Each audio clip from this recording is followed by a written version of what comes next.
Hello and good day, everybody. Let us talk about the thin lens here. There are two type of lenses, spherical lenses that we usually uh, come across understanding. What are those two type of lenses?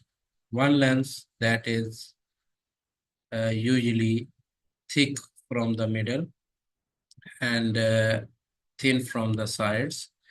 This is usually named as convex, or there is another name that we call it converging lens.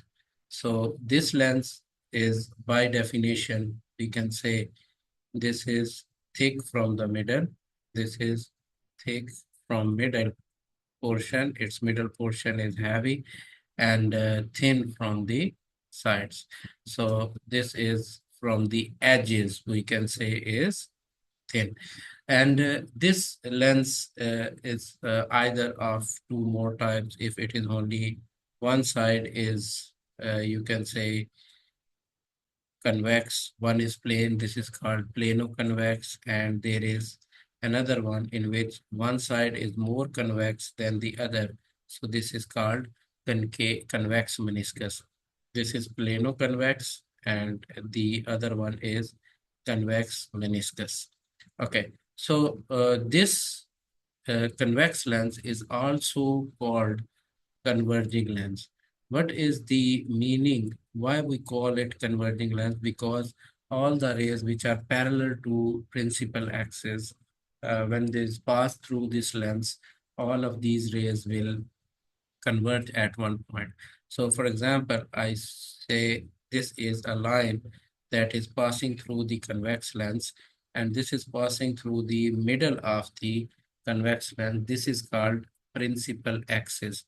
So this line is principal axis. So this principal axis is an imaginary line that is passing through the center, optical center, which is represented by O of the lens. So all of these rays which are coming from the sun, and you can say these are coming from very far away. All of these rays, when pass through this convex lens, so these rays will always converge to one point, and it seems like all of these rays are crossing from one point, passing through one point. That point in which these are all rays are converging, this point is named as focal point or principal focus. So it is represented by F. So you can say principal focus or focal point. And because of this reason, we call it converging lens. And because of this reason, you might have seen that we use a converging lens to focus all of the sun rays at one point to burn a paper, or to show that all the light rays are concentrated on one point, and we can use it to burn a wood or a paper. Okay, on the other hand, the second type of the lens that usually we come across in our daily life is named as concave lens. And this concave lens is also named as diverging because it diverges are the rays which are parallel to the principal axis to different directions. This diverging lens is usually opposite to the converging lens, and it is, you can say, from the center, it is thin, and from the, you can say, edges, it is thick. So this is its optical center, and this is principal axis that I showed you from here. So if I want to show you few ray of lights that are parallel and coming from very, very far distance from the sun, so these become parallel. You know that all of these rays, after passing through these rays, rather to converge at one point, it seems to diverge after refraction from the lens. So it seems that these rays are emerged from one point, and that one point from where these rays emerge is called their focus point. And this one is actually the rays are spreading away rather than the focusing at one point. So this focus is actually we created that it seems like the rays are coming from this one. So this focus is named as imaginary focus, or you can also say virtual focus. So this is a virtual focus that is not a real. Whereas on the case of convex lens, this was a real focus.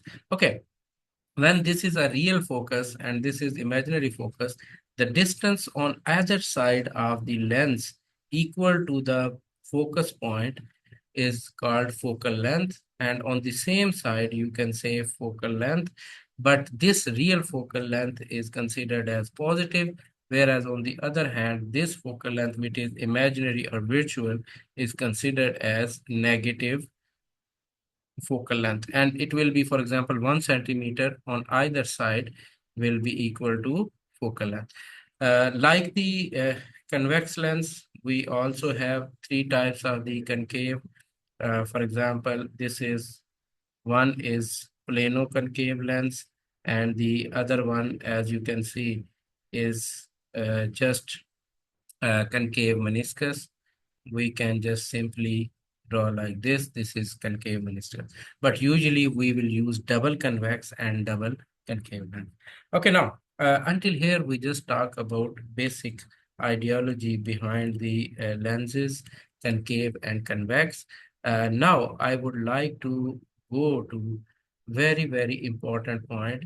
That point is called uh, power of a lens. Whenever we are concerned with the power of a lens, what is the power of a lens? Power of lens is equal to or reciprocal of the focal length, but we have to remember that that focal length should be in meters.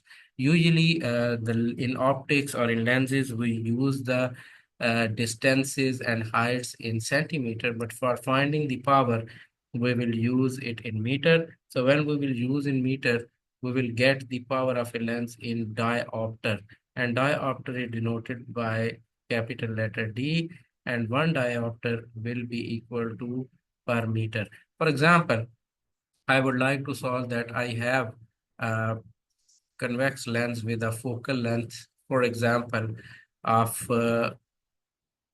50 centimeter. So what I will do, I will convert it into meters. So I will divide 50 by 100. So this will be 0.5 meter. Now to find the power, what I will do, I have to just reciprocate it. So this will become 1 over 0.5. That is 2.0 diopter. But if I am using another with the negative focal length, so focal length is negative, for example, for the concave or diverging lens, and we can say that if when it is negative, so we will do it. So it will be negative 2.0 diopter for the case. So power of convex lens is positive, power of concave lens or diverging lens is considered negative sign because of the virtual image. There is a third thing that we all need to know about: how image is formed, what are the positions of the image. For that purpose, we need to know three different rays. That rays when pass through a point, and then an image is formed after meeting those all three rays from lens. For example, I just want to show you three rays, so I will try to draw three different figures to show you this one. So here are three convex lens I just showed you. This is principal axis, optical center. I'm trying to show you this is principal axis and optical center. The first ray that is parallel to principal axis, after passing through or refracting through the lens, it will always pass through a point, and we said that this point is focal length. A second ray that pass through the optical center of the lens, it will be moving straight without any refraction shown. It will move directly through this one. The third ray is if it pass through the focal point, so it will be straight parallel to the principal. This is actually opposite to the first ray. When all of these three rays are combined, we can use them to see the image. For example, if I try to show you, this is a convex lens, and in this convex lens, we have a focal point F, let's say here, and there is same length focus point. This is focal length, same in both. For example, if the object is here somewhere, I just try to show you, this is the object somewhere here. So I will discuss all of these three rays to pass. So first ray, when it will move parallel to principal axis, we know that this ray will of course pass through the principal focus. The second ray that will be passing through the optical center, this ray should go straight as it is going there. So this ray and this ray will meet, for example, at this point. And third ray that is passing through principal focus, it will hit the convex lens and then it will go to straight to the principal. So at this point where these all rays meet, we will see an image, and this image uh, can be seen by the eye at any point. For example, this is the eye of a person or an instrument that we can use to see the image. So all of these three rays, when three or any of these two, out of these three, any two rays, when these meet, we see the image there. Similarly, when we are using convex lens, so we have to remember always the image is real except in one position. So it is real image, inverted image. And the distance of the image from the lens we use as DI. This is considered as positive because the image is formed on the other side of lens and it's real. Whereas the distance of the object is always positive because it's actual image that is taken, and focal length for the convex lens is always positive, that in this case of convex lens. So if I continue this one, so I need to show you different position where object can be placed to get the different images. Let me start with the, for example, first position. This is a convex lens, and let's say this is the principal axis, and you can say this is optical center. So if I say this is F and this is double the principal focus or focal length 2F, so on either side this is F, and this will, I'm just giving the distances are not to the scale. These are just assumed distances that I am trying to show. So I would like to show you 5 different positions. For that purpose, I want 5 similar figures here to draw. So for example, this is the one figure. I can just make 5 of these figures, so I can have these positions at different point. This is the second one.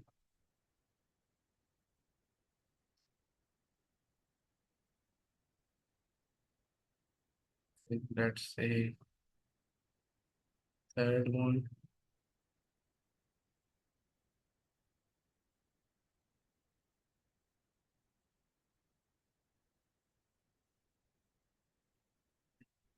So make one more. If we need it, then I will go for the other diagram.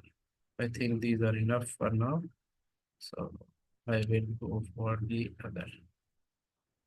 They are showing me that this is it.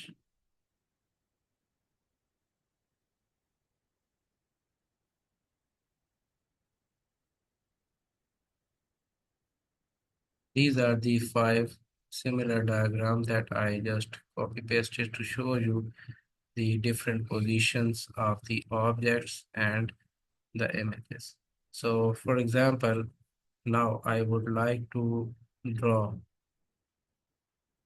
the first image. For example, this is the first position here.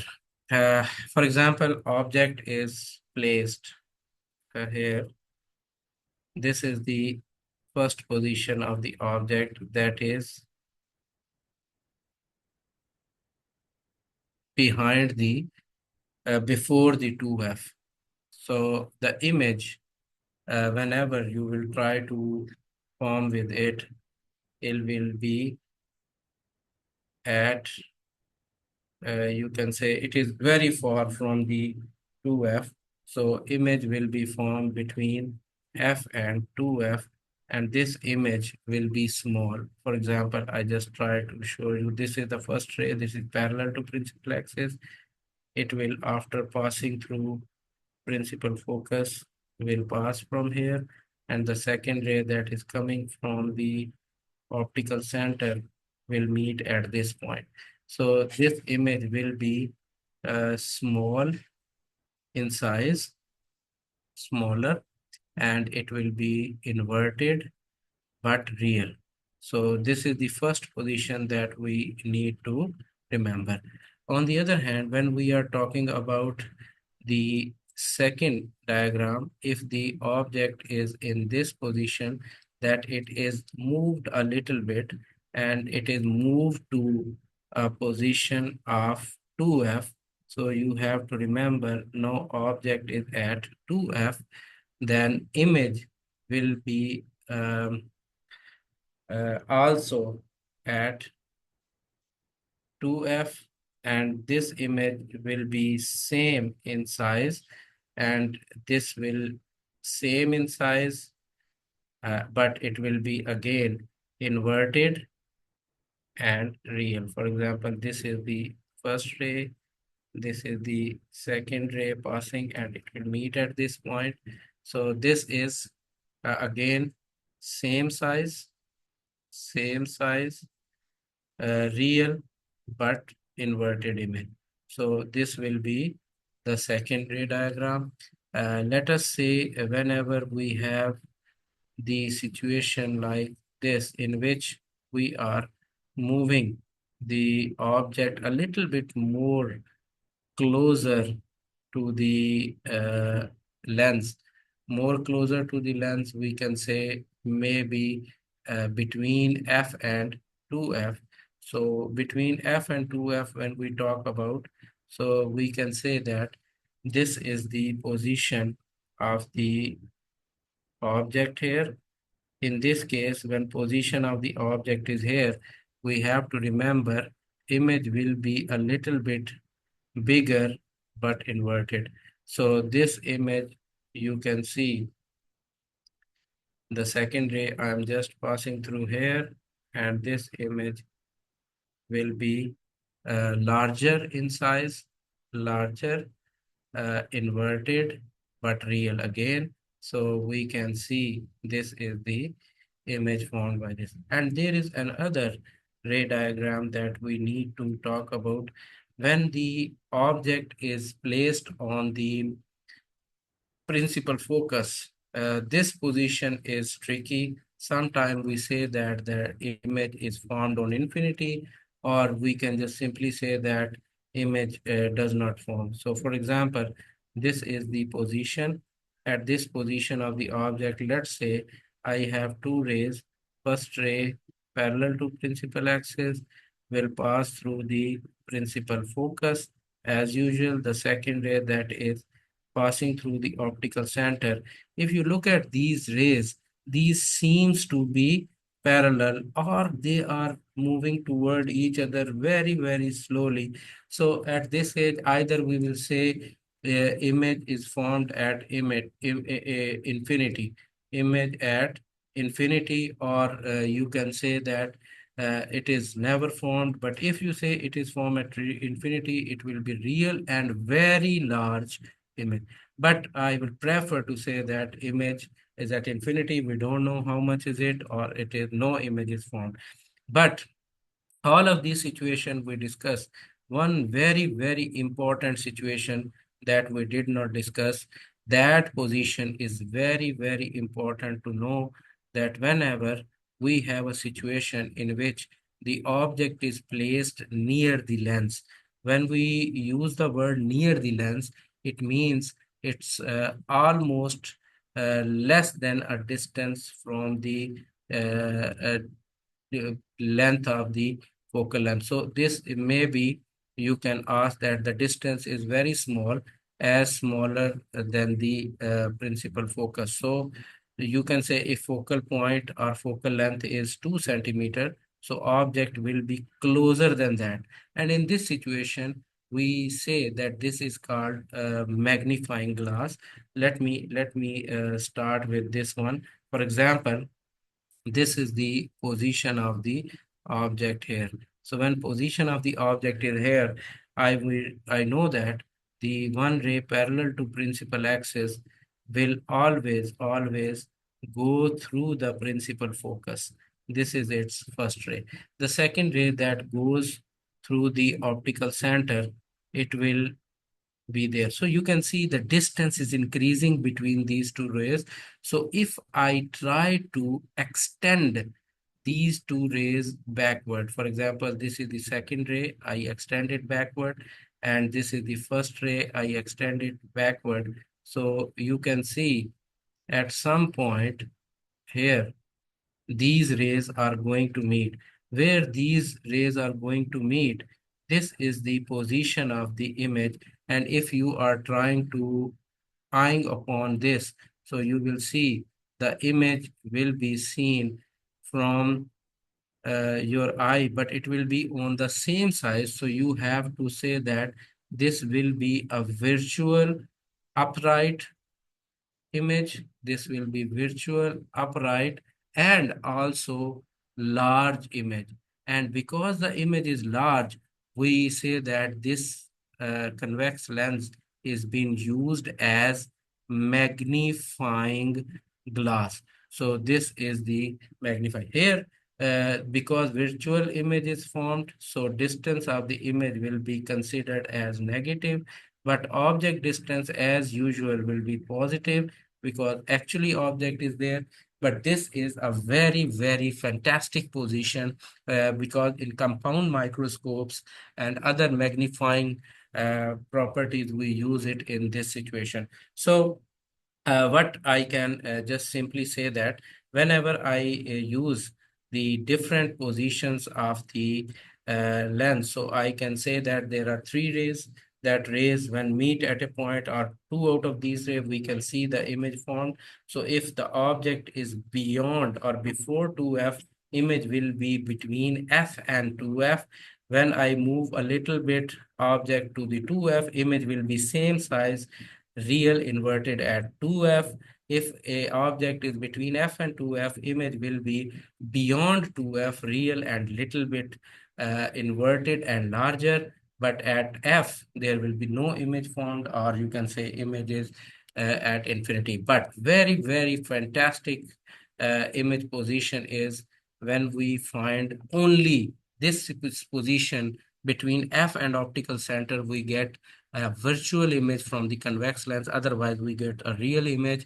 So this position is when you get closer to the lens, your distance of the object is smaller than the focal length, then the image will be virtual, upright, and large. So these are all five positions that we can see from the uh, concave lens. Sorry, convex lens, my mistake. On the other hand, when we are talking about concave lens,